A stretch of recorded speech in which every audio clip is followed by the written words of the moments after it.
Hello everybody, welcome to online lecture series on theory of plates.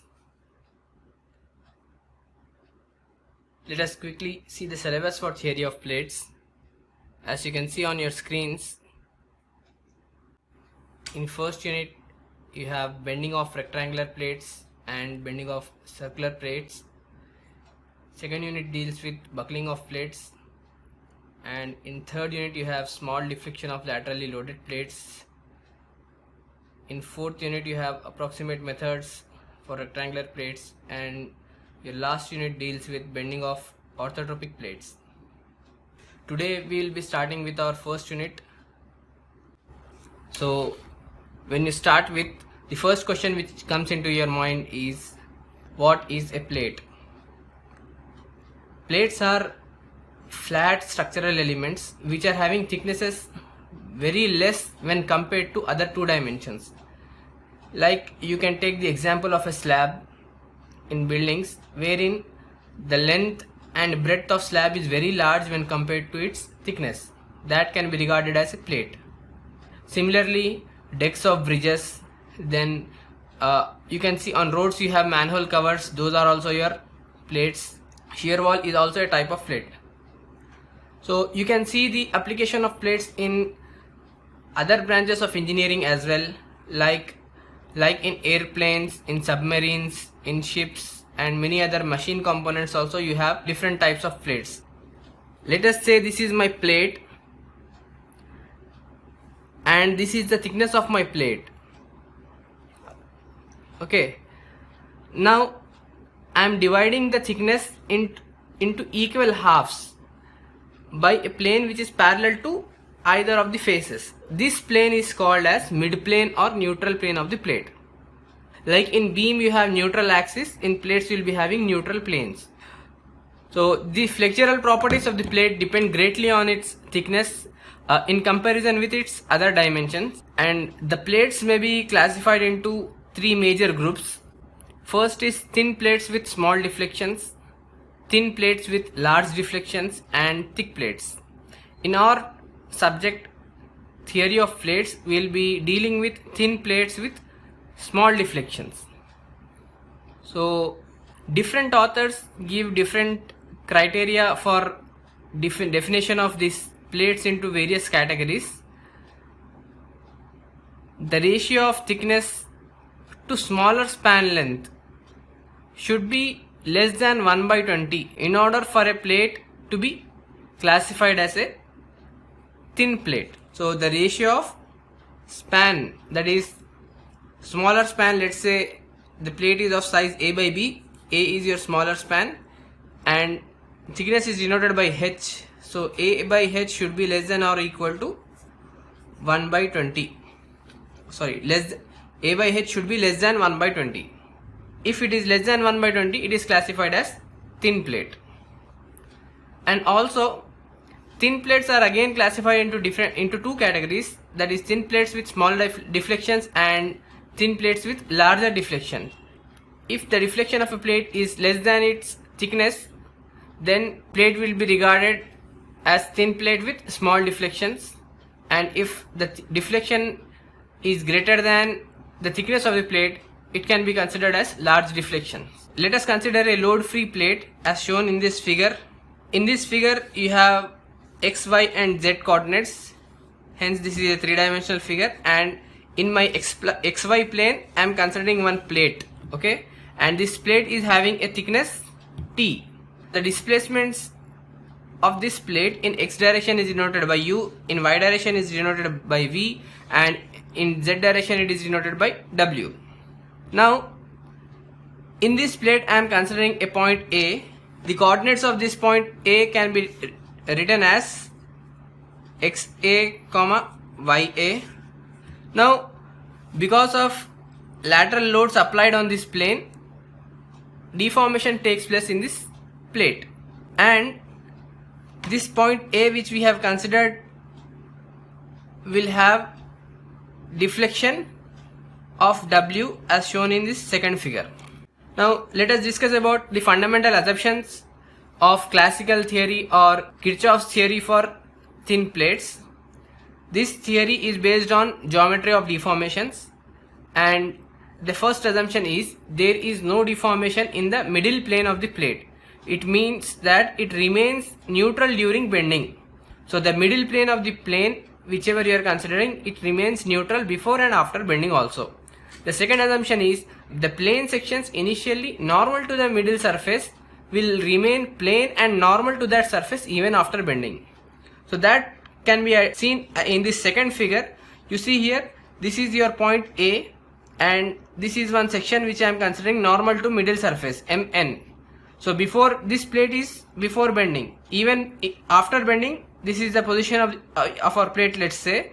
So even after bending, this section which is normal to the middle surface will be normal to the middle surface only. Okay, this is your second assumption. This second assumption also means that your shear strains in z directions will be 0 or will be negligible.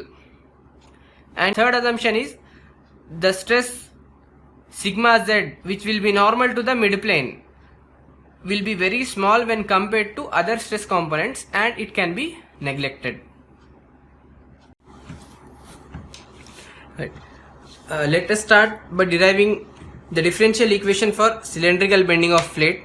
So the cylindrical bending means that the plate is bent in one direction only.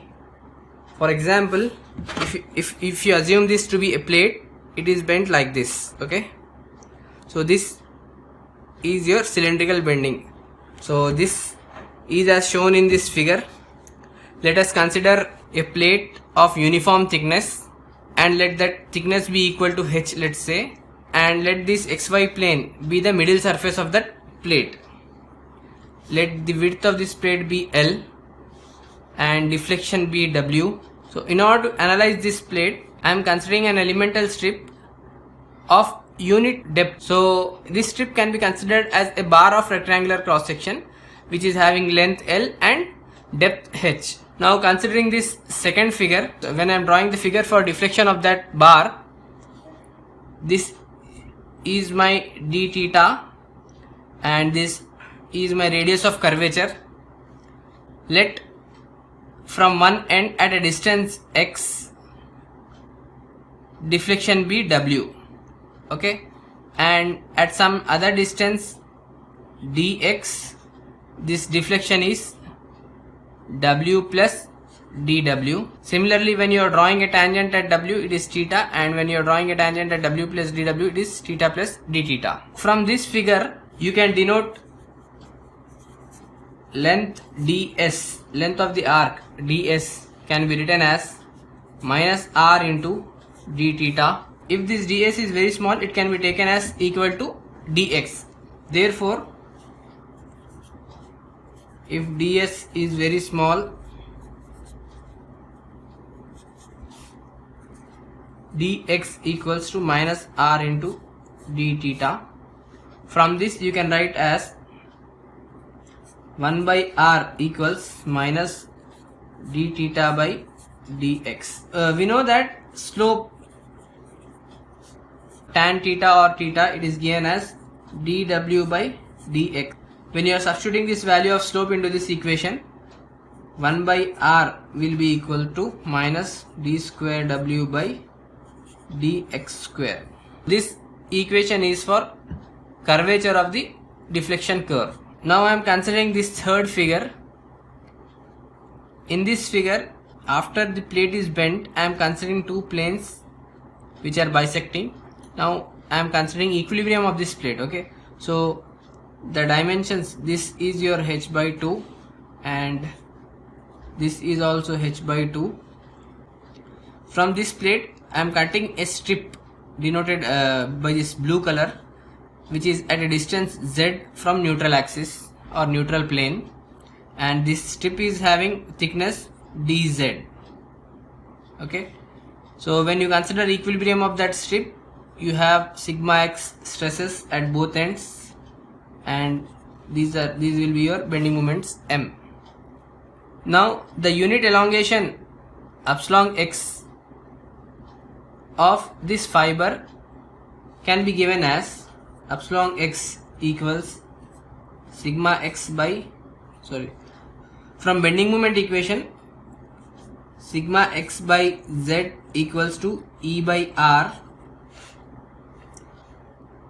You can write sigma x by E equals z into 1 by R, and sigma x by E is given as epsilon x is equal to, I am substituting 1 by R there, minus z into d square w by dx square.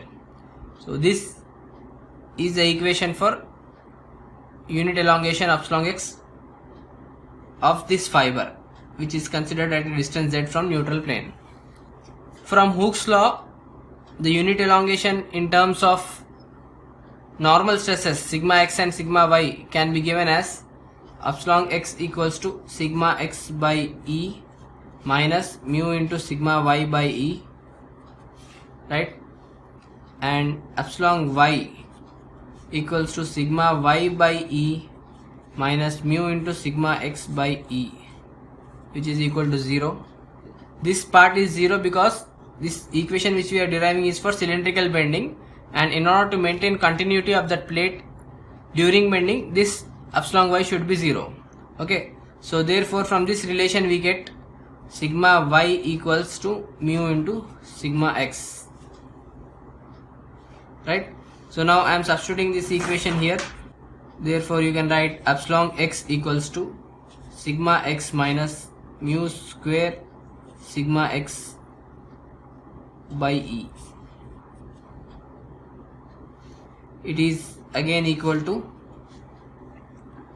1 minus mu square into sigma x by E. Let me make sigma x as subject here. So sigma x will be equal to E by 1 minus mu square into epsilon x. So I am substituting this value of epsilon x into this equation. It will again be equal to minus E into z by 1 minus mu square into d square w by dx square. This is the equation for stress sigma x.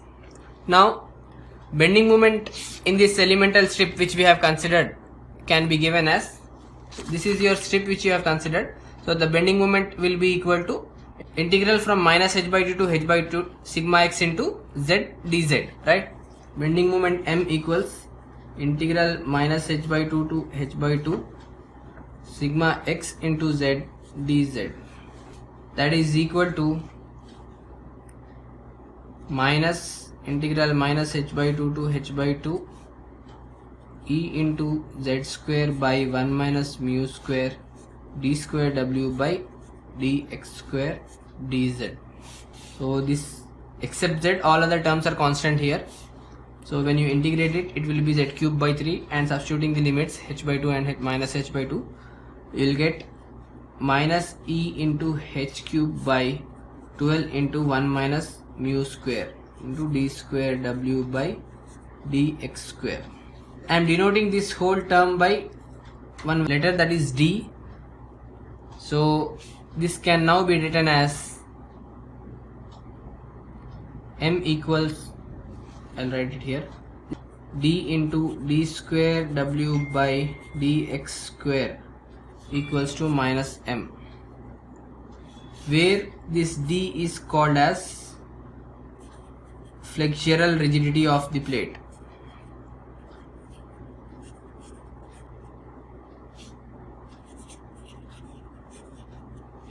And this equation d into d square w by dx square equals to minus m is the differential equation for cylindrical bending of plate. With this we complete this section. Remaining topics will be dealing with in our next class. Thank you.